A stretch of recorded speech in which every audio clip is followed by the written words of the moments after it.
जय श्री कृष्णा दोस्तों। आप सभी को खरमास की ढेरों शुभकामनाएं। खरमास आरंभ होने जा रहा है, पूर्णिमा हो गई है और इसी के साथ खरमास की भी शुरुआत हो गई। खरमास कब से कब तक है ये तो बताएंगे ही, लेकिन आपको इस वीडियो में विशेष यह है कि खरमास जैसे ही आरंभ होगा ना, तो बहुत सारी पूजा बदल जाएगी। आप प्रतिदिन तुलसी माता की पूजा तो करते ही हैं, उसमें भी कुछ परिवर्तन होंगे, उसकी पूजा के तरीके भी कुछ बदले जाएंगे। खरमास में बहुत सारी पूजाएं बदल जाती हैं, इसीलिए हमने यह वीडियो आपके लिए बनाया है ताकि आप जान सकें कि कौन कौन सी पूजाएं हैं जो आप प्रतिदिन करते थे, परंतु अब आप या तो उसको बदल देंगे या उसको करना ही बंद कर देंगे। यह भी बताएंगे खरमास के नियम जो हैं पूजा के वो क्या रहेंगे। खरमास के नियम क्या होते हैं, जो मांगलिक कार्य हैं और जिन पर रोक लगी है वह कौन कौन से वह कार्य हैं वो आपको अवश्य करना चाहिए, और वो कौन से कार्य हैं जो आपको खरमास में नहीं करने चाहिए। यदि आप करते हैं तो निश्चित ही आपको अशुभ परिणाम प्राप्त होते हैं। और 100% जिन कार्यों पर प्रतिबंध रहता है, खरमास में वह कौन कौन से कार्य हैं आप जानते हैं। कुछ ऐसे काम भी हैं जो खरमास में किए जाने चाहिए, और यदि आपको उनको खरमास में करते हैं तो अन्य मास की तुलना में इस मास में अधिक लाभ प्राप्त होता है। इस टॉपिक की वीडियो मैंने बना रखी है पहले, कि कुछ चीज़ें ऐसी भी हैं, कुछ रस्म रिवाज ऐसे भी हैं जो हम खरमास में कर सकते हैं, उसका लाभ अच्छा मिलता है। तो आइए बात करते हैं खरमास 2024-25 की। खरमास होता क्या है? हमने पहले भी आपको बताया कि खरमास साल में 2 बार आता है। कब आता है? जब कभी सूर्य देव गुरु बृहस्पति की राशि में से विचरण करते हैं तो खरमास या मलमास लगता है। देव गुरु बृहस्पति की कौन कौन सी राशियां हैं देखिए, 12 राशियां हैं टोटल। आप सभी जानते होंगे, और जो नहीं जानते हैं उनके लिए बता दें कि 12 राशियां हैं और 12 राशियों में सभी राशियों का स्वामी अलग अलग है। किसी की 2 राशियां हैं, किसी की 1 राशि है। तो जो देवगुरु बृहस्पति हैं उनकी 2 राशियां हैं। एक राशि आती है मीन और एक आती है धनु। धनु और मीन राशि में से जब सूर्यदेव गुजरते हैं, निकलते हैं या विचरण कह सकते हैं, तो वो समय खरमास या मलमास के नाम से जाना जाता है, और यह साल में 2 बार आता है। तो अभी जो आने वाली संक्रांत होती है उसे कहते हैं धनु की संक्रांति। धनु की संक्रांति क्यों? क्योंकि इस समय सूर्यदेव धनु राशि में प्रवेश करते हैं। संक्रांति वह दिन होता है जिस दिन सूर्यदेव एक राशि से दूसरी राशि में प्रवेश करते हैं। ठीक है, तो धनु की संक्रांति इसे इसीलिए कहा जाता है, और क्योंकि इस दिन भगवान सूर्यदेव धनु राशि में प्रवेश करते हैं, और इसके साथ शुरू होता है खरमास, जो कि दिसंबर के महीने में आरंभ हो जाता है। और दूसरा आता है जब सूर्यदेव मीन राशि में प्रवेश करते हैं। मीन राशि में जब प्रवेश करते हैं तो उसे मीन की संक्रांति कहते हैं, और तब फिर से मलमास या खरमास आरंभ होता है, और वह आता है अप्रैल में, अंग्रेज़ी महीनों के अनुसार। और वह अप्रैल में आता है। जो खरमास लग रहा है तो कब लग रहा है? 2024 में जो खरमास है वो कब से लग रहा है? तो देखिए, धनु राशि में प्रवेश कर रहे हैं सूर्यदेव 15 दिसंबर की रात्रि को 15 दिसंबर की रात्रि को, और 15 दिसंबर की रात्रि को सूर्यदेव भ्रमण करते करते पहुंच जाएंगे धनु राशि में। तो यह पूरे 1 महीने विचरण करते हुए 14 जनवरी को धनु राशि से निकलकर मकर राशि में प्रवेश करेंगे, और उसे कहेंगे मकर संक्रांति। मकर की संक्रांति पर खरमास समाप्त होगा। तो इस प्रकार जो खरमास है वह शुरू हो रहा है 16 तारीख से। 15 की रात्रि को मीन राशि में सूर्यदेव प्रवेश करेंगे, परंतु सूर्य उदय के अनुसार 16 तारीख को ही गिना जाएगा। तो 16 तारीख से खरमास आरंभ हो जाएगा, और 16 तारीख से ही पूजा पाठ के नियम बदल जाएंगे। ठीक है, और जो कार्य हैं उन पर रोक लग जाएगी, और यह 14 तारीख को मकर की संक्रांति के साथ ही आरंभ हो जाएगा। इस प्रकार 16 दिसंबर से 14 जनवरी जो मांगलिक कार्य है उन पर रोक लग जाता है। और खरमास क्यों आता है इसको संक्षिप्त में बताते हैं कि इस महीने में भगवान सूर्य देव का तेज कम हो जाता है और गुरुदेव बृहस्पति भी अशुभ स्थिति में होते हैं। इसी कारण से इस महीने में कोई भी मांगलिक कार्य करना वर्जित बताया गया है। और क्योंकि सनातन संस्कृति या हिंदू धर्म के अनुसार जो पूजा पाठ किए जाते हैं उसमें यदि कोई भी मांगलिक कार्य किया जाता है तो वह पूजा गुरुदेव बृहस्पति या सूर्यदेव के बिना पूरी नहीं होती। ठीक है, तो ये दोनों ही ग्रह इस पूरे महीने में इस अवस्था में नहीं है कि पूजा का पूर्ण फल आपको प्रदान कर सके। उनकी अवस्था ही शुभ नहीं होती। इससे कोई भी पूजा पाठ का कार्य जो मांगलिक कार्यों से संबंधित हो नहीं किया जाता। देखिए, जो 5 देव बताए गए हैं ना, जो प्रतिदिन पूजा में जिनका भाग होना चाहिए, उनमें साक्षात देव हैं केवल सूर्य देव। साक्षात कौन से जो देव हैं जो नहीं दिखाई देते, जो हमें दिखाई देते हैं, कौन से हैं जो देव आपको प्रतिदिन उनकी पूजा करनी चाहिए। तो आप घर पर प्रतिदिन अपने मंदिर में जो पूजा करते हैं, आपको इन 5 देवों की पूजा करनी चाहिए। यही विधान है। प्रतिदिन की पूजा 5 देवों की पूजा होती है। उनमें से एक प्रत्यक्ष देव है, जो है वो सूर्य देव। और कौन कौन से 5 देव हैं, आइए बहुत से लोग जानते होंगे और आप में से जो नहीं जानते उनकी जानकारी के लिए हम बता देते हैं।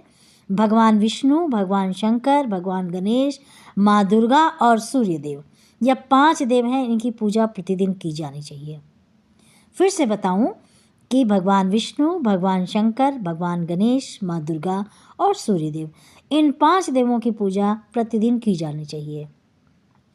जब आप मंदिर में पूजा करें, अपने घर पर पूजा करें, तो इन 5 देवों की पूजा करें। और इसमें से जो प्रत्यक्ष देव है वह है सूर्यदेव, क्योंकि वह हमें प्रत्यक्ष रूप से दिखते हैं।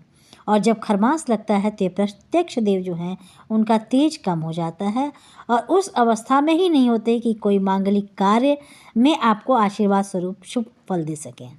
इसीलिए इस समय कोई भी मांगलिक कार्य नहीं किया जाता है। और इनमें कौन कौन से हैं, जो पहले भी बताया है कि किसी की शादी करनी है नहीं कर सकते, शादी विवाह के अलावा सगाई भी यदि करनी है तो नहीं कर सकते, रोका नहीं कर सकते। केवल लड़का देखना है, लड़की देखनी है तो ये कार्य आप कर सकते हैं, पर पक्का कुछ नहीं कर सकते। जिसमें फाइनल करना होगा, जिसमें तिलक होगा, कोई कार्य ऐसा जो जैसे बच्चा है उसका मुंडन कराना है तो वो कर सकते हैं। उपनयन संस्कार कराना है वह भी प्रतिबंधित है, नहीं करा सकते। अब बात आती है कारोबार से संबंधित। तो कारोबार से संबंधित क्या कार्य नहीं कर सकते? नया मकान लेना है, नहीं लेना चाहिए। यदि नया मकान आप बनाना चाह रहे हैं और नींव रख दी है तो आप उसको बनवा सकते हैं, उसका आरंभ कर सकते हैं। मकान बनाना, उसकी नींव खोदना, यम की पूजा करना, नीम पूजा करना, खरमास में नींव पूजा नहीं करा सकते तो अशुभ होता है। तो खरमास में गृह प्रवेश भी बिल्कुल वर्जित है, नहीं कराना चाहिए। कोई नया कारोबार शुरू करना है, कोई नई फैक्ट्री डालनी है, कोई नया कार्यालय या ऑफिस आरंभ करना चाहते हैं तो वो खरमास में आप नहीं करना चाहिए आपको, ठीक है, क्योंकि वह शुभ परिणाम आपको नहीं देगा। इस समय आपको सूर्य देव की आराधना बहुत अधिक करना चाहिए। आपके जीवन को परिवर्तित कर सकती है अगर आप सूर्य देव की आराधना करते हैं तो आने वाली हर विपत्तियों से वो बचा सकते हैं। अगर उनकी कृपा आपको प्राप्त हुई तो अवश्य ही आपको वो राजा बनाएंगे। वह राजा हैं। क्यों ऐसा है? क्योंकि यदि इस समय सूर्यदेव की आप पूजा करेंगे, आराधना करेंगे तो आपको अधिक फल प्राप्त होगा। पूरे खरमास में आपको सुबह जल के साथ उनको सींचें, लाल रंग का रोली डालिए, लाल रंग का पुष्प डालिए और सूर्यदेव को अर्घ दीजिए। और सूर्य भगवान को अर्घ देते समय मंत्र बोलिए, ओम सूर्याय नमः, ओम ह्रीं ह्रीं सूर्याय नमः, ओम सूर्य देवाय नमः। यह 3 मंत्र हैं। इनमें से किसी एक मंत्र का आपको जाप करना है। प्रतिदिन 1 माला का जाप करिए। देखिएगा खरमास के बाद जिनकी कुंडली में सूर्य देव ठीक स्थान पर नहीं विराजमान है या शुभ फल नहीं दे रहे हैं, वह उत्तम फल देने लगेंगे। सूर्य देव आपके लिए चमत्कारिक परिणाम लेकर आएंगे। और फिर अब बात आती है कि क्यों खरमास में बाकी सब पूजा पाठ प्रतिबंधित है। तो इससे अधिक फल क्यों प्राप्त होगा? देखिए, जो समय होता है ना, विपत्ति का समय, सूर्य देव के लिए खरमास का समय है। उनका जो तेज है वो काफ़ी अधिक घट जाता है। तो आप उनकी जितनी भक्ति करेंगे, जितना जल अर्पण करेंगे, उनके मंत्रों का जाप करेंगे, उनका तेज बढ़ेगा। और जब किसी देवता की हम पूजा करते हैं, मंत्रों का जाप करते हैं, तो एक तेज उत्पन्न होता है। इसीलिए आपको इस समय सूर्यदेव की आराधना करनी चाहिए। दूसरा, खरमास में आपको विष्णु भगवान की पूजा करनी चाहिए। विष्णु भगवान की पूजा का भी बहुत अधिक फल है। आप विष्णु सहस्त्र नाम का पाठ करें, उत्तम फलदायी माना जाता है। खरमास में यह तो हो गई पूजा से संबंधित बात। दान पुण्य का बड़ा महत्व है खरमास में। ब्राह्मणों को दान दें, ब्राह्मणों को भोजन कराएं। जितना अधिक ब्राह्मण पूजा होगी उतना अधिक गौ पूजा होगी, उतना ही अधिक फलदायी होगा, उत्तम फलदायी होगा। गौ की सेवा करनी चाहिए। खरमास में जितना अधिक हो दान पुण्य करेंगे, उसका फल अधिक प्राप्त होगा। गरम कपड़े, क्योंकि बहुत ठंड रहती, गरम कपड़े दीजिए, जूते दीजिए, सहायता कीजिए, भोजन कराइए ब्राह्मणों को। योग्य ब्राह्मणों को भोजन कराइए। योग्य कौन है? जो कर्मकांड जानते हैं, करते हैं, जो भगवान की भक्ति करते हैं। ऐसा इसलिए क्योंकि ये जब ब्राह्मणों को आप दान देते हैं तो उसका पुण्य मिलता है। किसी अयोग्य ब्राह्मण को कौन मतलब कराएगा? वो सही नहीं है। वो जब पूजा पाठ करते ही नहीं तो उनको दान देना सही नहीं। जो उच्च कुल के हों और योग्य कर्मकांडी ब्राह्मण हों, उनको दान देना चाहिए। सर्दी का समय है तो इस समय आपको तुलसी माता का विशेष ध्यान रखना चाहिए। कुछ समय के लिए धूप में उनको अवश्य रखें। समय की धूप अवश्य दिखाएं। जल की जहाँ तक बात है, बहुत अधिक जल ना दें। प्रतिदिन जल देने का नियम तो है, तो आधा गिलास या आधे से भी आधा गिलास जल ही अर्पण करें। खरमास की बात की जाए तो खरमास में तुलसी पूजन का विशेष विधान है, विशेष महत्व है।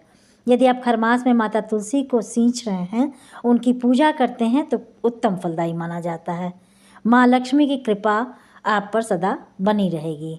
खरमास में तुलसी सींचने वाले के घर में सदा धन धान्य के भंडार होते हैं। परंतु तुलसी पूजन में एक सावधानी बरतने की ज़रूरत है। खरमास के समय में देखिए, तुलसी माता को श्रृंगार की वस्तुएं अर्पित की जाती हैं।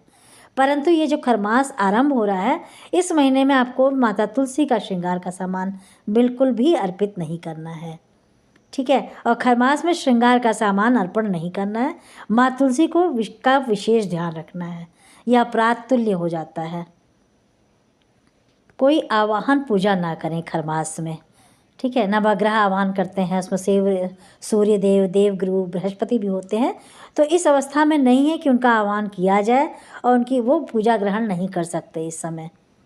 तो क्या करना है? स्नान करा के मंदिर की साफ सफाई, तिलक आदि लगाकर, फूलों की माला पहना के आरती कीजिए, मंत्र का जाप कीजिए। आह्वान, पूजा, हवन ये सब प्रतिबंधित रहेगी पूरे मास में, इसका ध्यान दीजिए। यदि आप गायत्री मंत्र का हवन करते हैं, उसकी बात हम नहीं कह सकते, नवग्रह की बात कर सकते हैं। दुर्गा स्तुति कीजिए, दुर्गा स्तोत्र पढ़िए। सर्वोत्तम इस समय में खरमास में विष्णु सहस्त्र नाम का पाठ कीजिए, बहुत ही उत्तम फलदायी है। तो ये जानकारी खरमास के उपलक्ष्य में, खरमास के उसमें आपको कैसी लगी ज़रूर बताइएगा। और अगर जानकारी पसंद हो तो लाइक, सब्सक्राइब और बेल आइकॉन बेल को प्रेस कर दीजिएगा। धन्यवाद।